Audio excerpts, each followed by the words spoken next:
So you're broke. Things happened. Maybe you broke up with somebody. Maybe you had some illness. Maybe you got pinched by the man. Did some time. You got out, and now you're trying to make it out there. And the thing is there's a lot of things you can do to increase your chances of gaining and keeping stability. Um, there's a lot of rules to live by that are going to shift when your situation shifts. Like, toxic people, it's important, and this goes actually right with injury, avoiding injury, because they kind of go together because they're kind of, relative. Don't do risky things. If you have health insurance, you don't have health insurance, the last thing you need is to take a chance on something that you normally would.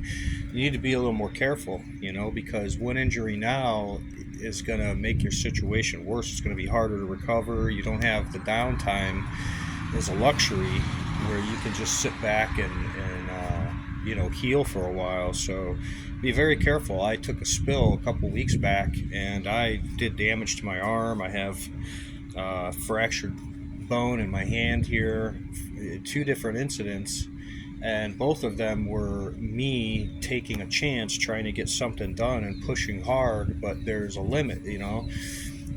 Under normal circumstances, you should push yourself. You should try to demand and expect strenuous performance of yourself, trying to keep from getting into this position, and yet somehow it still happens. It's a part of life. There's pitfalls. Try to learn from them, but you also have to survive. There's emotional and physical things that are going to have to be taken care of, and it's just going to get harder if you have physical damage to your body or even mental damage. And that's why I say avoid toxic people.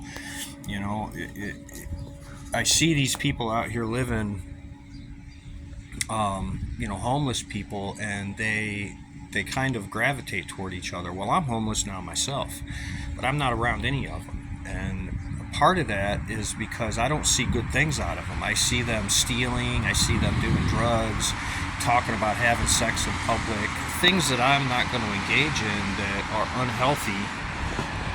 And if I stay around people like that, I'm going to be training to be just like them, and that's what I don't want to do, and that's what you should avoid.